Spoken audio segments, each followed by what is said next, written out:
अस्सलाम वालेकुम। आज की इस वीडियो में हम बात करने वाले हैं कुछ एग्जाम्स के हवाले से प्रिपरेशन आपको किस तरह करनी चाहिए, क्या उन कौन से अगर आप इन पॉइंट्स को फॉलो करते हो तो आपकी जो नंबर हैं वो यहां से यहां हो सकते हैं।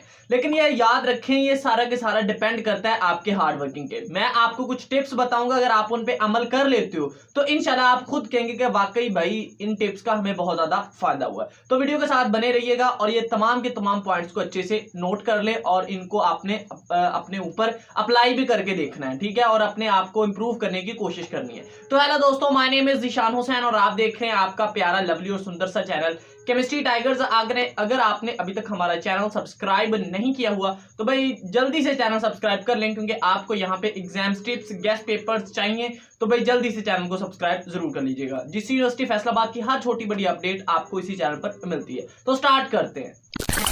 तो बात करते हैं जी फर्स्ट टिप के हवाले से। पहला है जी ऑर्गेनाइज द स्टडी मटेरियल्स, यानी आपने जो है वो आपका जो स्टडी मटेरियल है वो टेक्स्ट बुक हो, वो नोट्स हो, ठीक है, वो कोई भी चीज है, ठीक है, आपने उसको ऑर्गेनाइज करना है। अब ऑर्गेनाइज का मतलब समझे। ऑर्गेनाइज का मतलब यहाँ पे ये है कि जो टॉपिक्स हैं उनमें ज्यादा इंपॉर्टेंट टॉपिक्स कौन से हैं, ठीक है। जब भी स्टूडेंट्स प्रिपरेशन करते हैं तो हम स्टार्ट से शुरू कर लेते हैं, ठीक है। तो अक्सर ऐसे जो टॉपिक्स हम याद कर लेते हैं उन पे टाइम वेस्ट कर लेते हैं जो कि ज्यादा इंपॉर्टेंट ही नहीं होते हो। उनकी जो एग्जाम्स के हवाले से अगर देखें तो उनकी कोई वर्थ ही नहीं होती, ठीक है। यानी कि सबसे जो ज्यादा इंपॉर्टेंट उसे पहले तैयार करना है और जो उससे कम है उसको बाद में, और एंड पे जो बहुत कम है उनको याद करना है। सेकंड है जी क्रिएट अ स्टडी शेड्यूल, मतलब जी आपने जो आपका स्टडी शेड्यूल है वो क्रिएट करना है, एक प्लान बनाना है कि भाई मैंने यहां से यहां तक याद करना है और इसको कितने बजे तक याद करना है, ठीक है। और उस वक्त तक आपने मतलब अच्छे से फोकस करके याद करेंगे तो इंशाल्लाह आपको याद भी हो जाएगा, ठीक है। यानी कि आपने जो आपका टाइम है उसके अंदर आपके जितने भी टॉपिक्स हैं उनको कवर करने की कोशिश करनी है। थर्ड है जी अंडरस्टैंड द एग्जाम्स फॉर्मेट, मतलब ये कि भाई आपके जो एग्जाम्स का फॉर्मेट है, जो पैटर्न है वो आपके माइंड में होना चाहिए। आपको ये पता होना चाहिए कि भाई मेरा पेपर किस तरह का आने वाला है। जैसे जी जिस यूनिवर्सिटी फैसलाबाद के जितने भी एफिलिएटेड कॉलेजेस हैं उनका 100 नंबर का पेपर होगा फाइनल एग्जाम्स, ठीक है। इस पे मैंने डिटेल्स में वीडियोस वैसे बनाई हुई है, लेकिन शॉर्टकट बता दूं कि भाई जो आपका एग्जाम है वो 100 नंबर का होगा और इसमें 4 लॉन्ग क्वेश्चंस होंगे और 20 नंबर के एमसीक्यूज होंगे। तो ये आपके फॉर्मेट जो है वो आपके माइंड में होना चाहिए। जो 4 लॉन्ग क्वेश्चंस हैं उनको अगर हम देखें तो उसके सब पार्ट भी हो सकते हैं और सिंपल 4 क्वेश्चंस भी हो सकते हैं। फोर्थ हमारी है वो है प्रैक्टिस द पास्ट पेपर्स, यानी जो पास्ट पेपर्स हैं उनको आपको लाजमन देखना चाहिए ताकि आपको ये पता चले कि भाई लास्ट ईयर या उससे लास्ट ईयर किस तरह का पेपर आया था और किस तरह का पैटर्न था। तो अब आपको उस जब आप पास्ट पेपर्स को अच्छे से देख लेंगे तो आपको काफी ज्यादा इंफॉर्मेशन मिल जाएगी कि भाई, और आइडिया भी आपको हो जाएगा कि भाई मुझे किस तरह का पेपर आने वाला है। यह भी हो सकता है कि जो आपका नया पेपर है यानी 2023 में अब जो पेपर आएगा उसमें भी आपके उन सवालात में से कोई ना कोई रिपीट हो सकता है, लेकिन ये कंफर्म नहीं है आम तौर पर, क्योंकि 4 ही सवाल है, पेपर तो नया आता है, लेकिन आपको कम से कम ये पता चल जाता है कि भाई पेपर कुछ इस पैटर्न से आने वाला है। नेक्स्ट जो है वो है यूज द सोशल मीडिया। अच्छा, ये वो वाला सोशल मीडिया नहीं है कि आप टिकटॉक या फेसबुक चलाई जा रहे हो, ये वो वाला नहीं है। इसमें ये है कि भाई अगर आपको प्रिपरेशन करते वक्त किसी टॉपिक की समझ नहीं आ रही, कोई ऐसा कॉन्सेप्ट है जो आपको वहां पे क्लियर नहीं हो रहा, तो आपने बेसिकली क्या करना है, सोशल मीडिया को यूज करना है। आप गूगल क्रोम का यूज कर सकते हो, आप यूट्यूब का यूज कर सकते हो, आप किसी फेसबुक वीडियो का भी यूज कर सकते हो।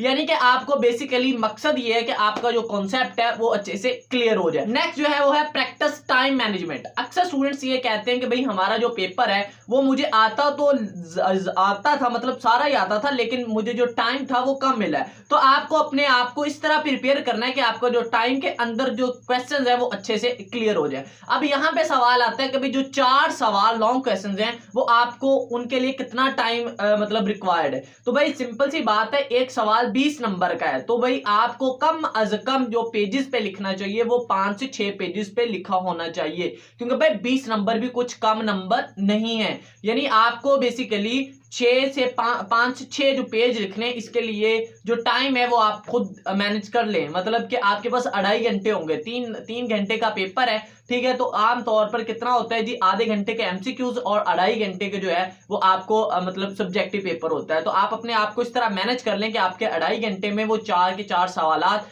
क्लियर हो जाए 20-20 नंबर के। अगर उसके सब पार्ट्स हैं तो वो भी आपको इसी टाइम के अंदर मैनेज करने होंगे। नेक्स्ट है वो है स्टे हेल्थी। मतलब कि भाई आपको अगर अच्छा परफॉर्म करना है एग्जाम्स में तो आपको हेल्दी रहना भी जरूरी है। अब आपको यहाँ पे पिज्जा बर्गर या शवारमा वगैरह बिल्कुल नहीं खाना है, क्योंकि भाई एग्जाम्स के दिन चल रहे हैं तो आपका पेट खराब हो जाएगा। तो ना तो आप अपने आप को प्रिपेयर कर पाओगे एग्जाम्स के लिए, और जब आप एग्जाम में बैठ जाओगे तो तब तो आपको लिखने का भी दिल नहीं करेगा। सो आपने अभी चंद दिन के लिए, अगर आप किसी बंदे को फास्ट फूड पसंद है तो मैं ये नहीं कह रहा कि आप बिल्कुल ना खाओ, लेकिन भाई कम अज कम ये जो एग्जाम्स के डेज चल रहे हैं इनमें बिल्कुल नहीं आपने खानी। आप अच्छा मतलब सुबह आमलेट या फिर पराठा वगैरह खा सकते हो, लेकिन जो है आम जो मतलब घर में खाना वगैरह बनता है नॉर्मल वो आप खा लो, ठीक है। लेकिन फास्ट फूड बिल्कुल भी नहीं खानी इन एग्जाम्स के डेज। जब एग्जाम्स खत्म हो जाए तो भाई आप जी भर के खा सकते हो।